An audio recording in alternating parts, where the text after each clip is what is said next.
Dear viewers, Assalamu alaikum. Welcome to the show. I have a special guest for you. She is Erum Idress, and she is PhD in tissue engineering and oral cancer. By profession, she is a dentist, and she's running a survey which is COVID-19 education breakdown and its impact on academia. I would like to welcome you, Erum, and if you could please tell us what is all about this survey, and you are a researcher as well. What is the finding of this your survey so far? Mr. Sheraz Khan, for having me in your show. Thank you very much indeed. And I think that's given me a very good opportunity to speak to all generation, parents, teachers, mentors, healthcare professionals to talk more about my survey. It's a research-oriented survey, and the reason I'm running it is I just really want to evaluate what are the COVID education breakdown and their impacts on academia. And I'm actually covering different aspects. The reason behind I'm running the survey is because I myself a tutor and a teacher, and I'm teaching to medical students. And it's been about 6 months. We are in isolation, in quarantine. And I noticed they are really going through a very significant psychological impact, financially, psychologically, education, retention, and other things. I mean, there are so many factors, and I noticed it, and I thought, why not to run a survey so that we could take their view, we could take their opinion, and it's not it's just not one-dimensional survey. I would say it's covering teachers as well, parents' expressions, parents' opinion, and also about if anybody who is a part directly or indirectly with education, they're the part of this survey. The reason why I'm taking is I really want the stakeholders to know about that this is not a child's play, to be honest, to close the schools, open the school, and let the students go back to the school. No. I mean, they have to look into deep down what are the effects the students are having at the moment, or the COVID has caused or influenced in terms of psychology, finance, education, retention, job recruitments, training. See, the exams have been delayed. The students, they don't know what to do. They are just quarantined. Some of them, they are taking their online exams. Some of them, they are doing their online assessment and examinations. But I think there is still a lapse. There is still a lapse, and that has to be covered as soon as possible. So I will say, after having the survey, and I would really appreciate all of the listeners, parents, teachers, students, mentors who are the part of this education system, please feel free to participate in it, because that is really helping us to analyze what are the breakdowns, what are the lapses, and that will be helping to the stakeholders, to the policymakers, to the educationists, and to the university authorities to think deep down and what could be the earlier measures which could be taken to prevent the further damage. So that is actually the major reason I'm doing the survey, and I'm really happy. I think it's a very helpful platform to disseminate, and I would request all of the listeners to participate in it. So how would you do that? I will say there definitely, I can't say at the moment. There is a link, and I will. Which I will include you in this. I'll include my link. Yeah. Go to participate in this survey and do participate in it, and it's very important that your research can be completed, and plus there will be a finding. Can you tell me that at the end, what needs to be done in terms of parents? I will say I know it's a very, very very depressing situation. I know we all are in a trauma, and some of us, they say it's kind of heart attack. So it's really, really very alarming. But I would say parents could do a lot more things because that, I would say, it's a quality time now.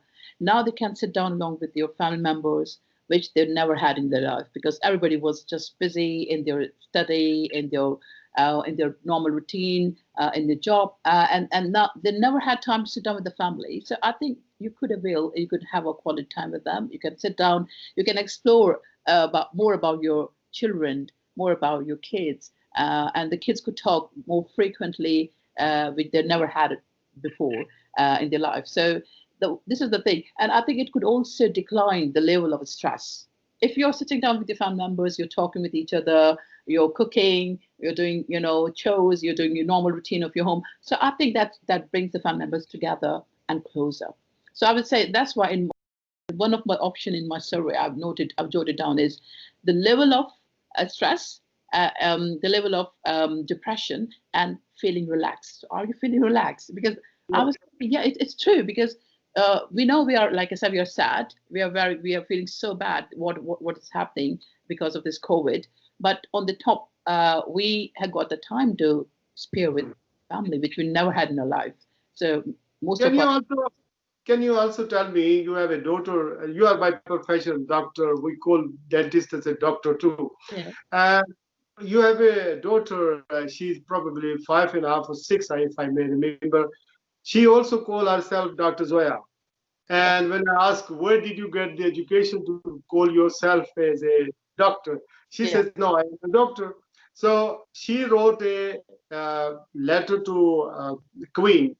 What was it mentioned during this COVID-19 period, when lockdown period?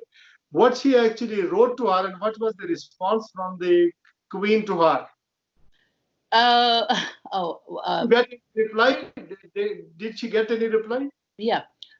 Zoya, I'm a mother of 2 kids. I got 6 years old daughter, and her name is Zoya. We call her Dr. Zoya Idress. And that's another inspiration for me, to be honest, to write down the survey. Because once there was an isolation period and the school were closed, Zoya was staying at home. And then day by day, I'm noticing that she's missing her she's missing her class, she's missing her lessons, PE lessons, and she's really missing all the members, or all the friends and teachers at school. And then one day, because I encourage her to write more and more, whatever she's thinking, and she's at the stage of learning phonics, so she's building her spellings. So she was writing a letter, and then she wrote a letter, because we're watching TV and we're just having comments. Oh, what happened? These are the number of deaths, and this affecting people, affecting kids, children. Oh yeah, Queen is not celebrating her birthday, and there is no royal parade in June because of COVID. Our prime minister being victimized of COVID as well. So she was definitely, the kids, they watch, when the parents are talking. So she was like that. And then one day she was writing a letter, and she was addressing the letter to COVID. And because the hatred she was expressing towards COVID, because she was not really happy what's happening around us. She can't go to school. She can't go to see her friends. She can't go to gymnastics. She wrote a letter, and this letter was sent to Queen as well, because she mentioned, dear Queen, I'm feeling very, very sorry about you that you can't set, because for her, it's a big thing that Queen is missing her birthday. How come? She gave all her expression and wrote the letter, and then Queen responded her back as well. So, and then she's so blessed, so happy that, oh, you see, Queen answered me back. And she just also shared her feeling and grievances that, yeah, we all are in this scenario, in this condition, and we are looking forward to come out from this COVID isolation as soon as possible. So, yes. Bless her. May Allah protect and bless her. She's a quite bright kid. Do you think it's worth to encourage her to take part in quiz shows and such as things, because she's got such a wonderful memory? I can tell it's very bright. Yeah, I'm really happy that I'm blessed, and yes, she's doing different quizzes. Like I said, we are having a quality time now because I'm staying almost all time at home. So there are lots of online programs or learning softwares. And then she's attempting most of them. She's doing most of the questions and she's participating in different, and at the end she's also awarded with certificates. So and one thing I need to mention, once she wrote her letter, her head teacher appreciated her. She sent her a head teacher award letter, and the next 2 days after, her teacher, class teacher, Mr. Gavin, he also sent her an appreciation letter. So, this is what I'm saying, that this is a time that we could all sit down with family, because we don't know whether we are going to have this time again. Hopefully, no, we don't want to. We don't want that. Of course, we don't want this time to be repeated. But yeah, we are spending time together, and I think it's a good idea to share your feelings, spend your quality time with your kids. with children. Thank you very much, Erum. This is our time to say our viewers to goodbye, and we will see you in next show. Thank you very much. Thank you very much again for having me. Thank you very much. Allah. Allah. कहता हूं पाक फौज जिंदाबाद